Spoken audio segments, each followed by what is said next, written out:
എല്ലാവർക്കും പുതിയൊരു വീഡിയോയിലേക്ക് സ്വാഗതം.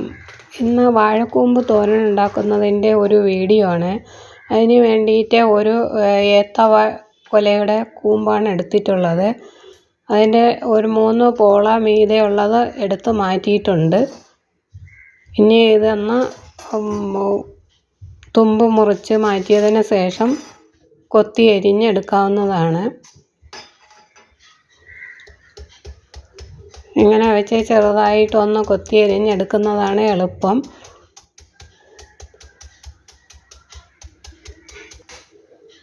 ഇങ്ങനെ എല്ലാം ഒന്ന് അരിഞ്ഞെടുക്കാം. ഇത് കൊത്തി അരിഞ്ഞ് കഴുകേണ്ട ആവശ്യമില്ല. ഇതുപോലെ ഒന്ന് എല്ലാം അരിഞ്ഞെടുത്തിട്ടുണ്ട്. ഇനി ഇതൊരു വലിയ പാത്രത്തിലേക്കിട്ട് ഇതിലേക്ക് 1 സ്പൂണ് പച്ച വെളിച്ചെണ്ണ ഒഴിച്ച് കൊടുക്കുക. ആവശ്യത്തിന് മഞ്ഞൾപ്പൊടി ഇട്ട് കൊടുക്കുക. 1/2 സ്പൂണ് മഞ്ഞൾപ്പൊടി ഇട്ടിട്ടുണ്ട്. ഇനി ആവശ്യത്തിന് ഉപ്പും കൂടി ഇട്ട് നന്നായിട്ടൊന്ന് മിക്സ് ചെയ്യുക. നന്നായിട്ടൊന്ന് മിക്സ് ചെയ്യുന്ന സമയത്ത് തന്നെ അതിൻ്റെ വല എന്തെങ്കിലും ഉണ്ടെങ്കിൽ ഈ കയ്യിലിങ്ങനെ ഉടക്കി കിട്ടും. അതെടുത്ത് മാറ്റാവുന്നതാണ്. ഇങ്ങനെ ചെയ്യുന്നത് കൊണ്ട് തീരെ കറയുടെ കമർപ്പോ ഒന്നും ഉണ്ടാവുകയില്ല. ഈ രീതിക്ക് എടുക്കുമ്പോൾ അതിൻ്റെ നാരിങ്ങനെ എടുത്ത് മാറ്റാവുന്നതാണ്. ഇങ്ങനെ നന്നായിട്ട് മിക്സ് ചെയ്ത് ഒരു 10 മിനിറ്റ് വയ്ക്കുക. ഇനി അതിനുള്ള കൂട്ട് റെഡിയാക്കാൻ 1 ബൗള് തേങ്ങ എടുത്തിട്ടുണ്ട്. അതൊന്ന് മിക്സിയിലേക്ക് ഇട്ട് കൊടുക്കാം.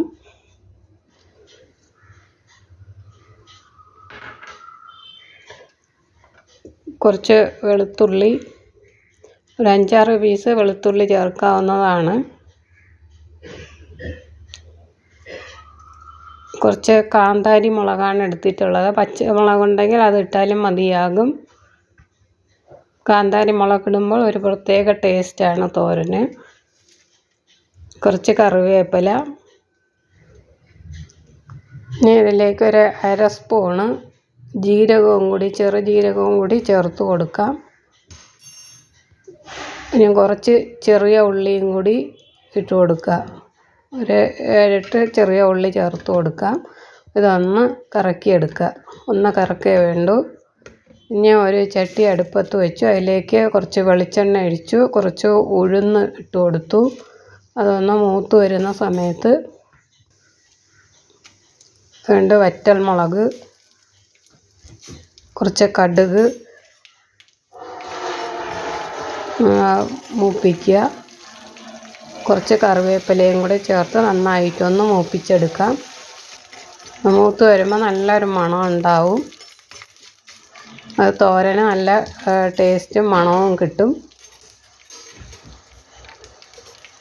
ഇപ്പോൾ നന്നായിട്ട് മൂത്ത് വന്നിട്ടുണ്ട്. അതിലേക്ക് ഒരു സവാള അരിഞ്ഞതും കൂടി ചേർത്ത് കൊടുക്കാം.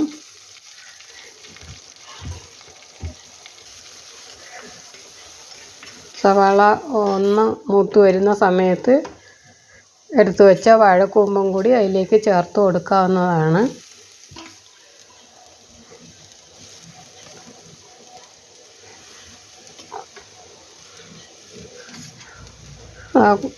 അത് മൊത്തം അതിലേക്ക് ഇട്ട് കൊടുത്തു.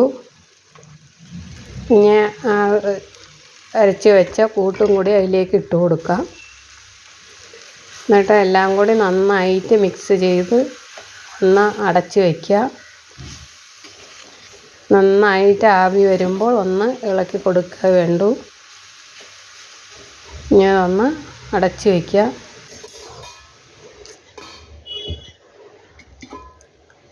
ഇപ്പം നല്ലപോലെ ആവി വന്നിട്ടുണ്ട്. ഇനി ചെറിയ ഫ്ലെയിമിൽ വയ്ക്കാവൂ, ഇല്ലെങ്കിൽ അടിയിൽ പിടിക്കും. ഇതിൽ വെള്ളം ഒന്നും ഒഴിച്ച് വയ്ക്കുന്നതല്ല. ഇത് ആവി വരുമ്പോൾ തന്നെ നല്ലപോലെ വെന്തിട്ടുണ്ടാകും. ഇതിലേക്ക് കുറച്ച് കറിവേപ്പിലയും കൂടി ചേർത്ത് കൊടുക്കാം. എല്ലാവർക്കും ഈ വീഡിയോ ഇഷ്ടപ്പെട്ട് കാണുമെന്ന് കരുതട്ടെ. Thank you.